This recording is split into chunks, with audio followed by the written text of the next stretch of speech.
almost $100 million, and they did not create any new jobs, and they moved a huge part of a tax base from one community to another community.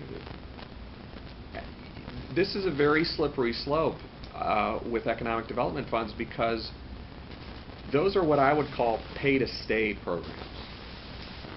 Because what you just did was you created an enormous incentive for almost every other company to say, well, shouldn't I threaten to leave if the state doesn't give me money?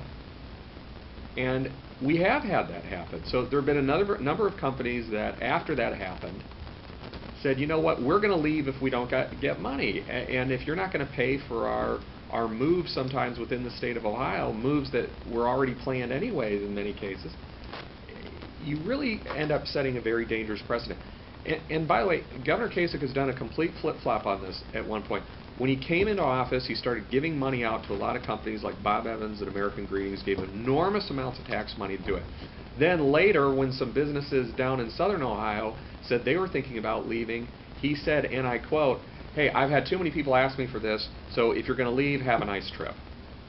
Well, you know, he was glib on the one hand by handing money out too quickly on some deals that I don't think merited it, and then he was glib on the other hand by saying, well, if you're going to leave, go ahead and leave.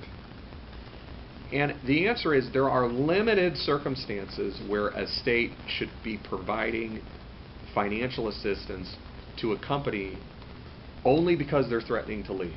I can't say it's an absolute that you should never do it, but it needs to be done very, very sparingly, and I don't think it has been done with very much prudence under this administration. So how would you handle American Greetings? I didn't think American Greetings was leaving. American Greetings asked the county for money, and we said no. We looked at that. We looked at their business model. We looked at their plans. Again, they basically were already planning on building a new headquarters. They already had the land where it was going to be.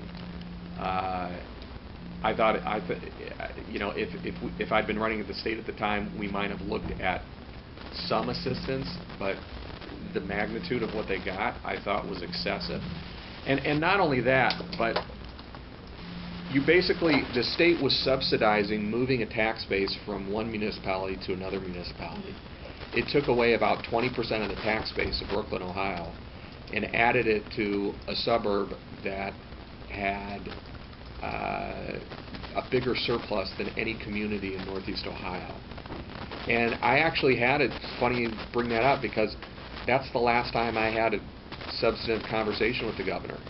Because I asked the governor, I said, if the state is going to come in here and use taxpayer money to subsidize a corporate move within the same county that's to the benefit of one city and not to the other city, can we at least do something for the community that's going to be losing an enormous percentage of their tax base?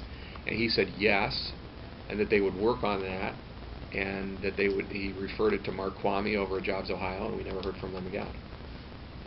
So I just think that, you know, without actually being in the room and negotiating it, I think the state was too quick to pull the trigger, and then later in his administration he said, well, if people are going to leave, go ahead and leave. The truth is, these are issues that economic development professionals struggle with all the time. You don't want to have an ironclad rule where you say, we'll never give assistance to a company if they're looking at leaving. But on the other hand, you don't just open up your checkbook and start passing the money out, because it sets a terrible precedent.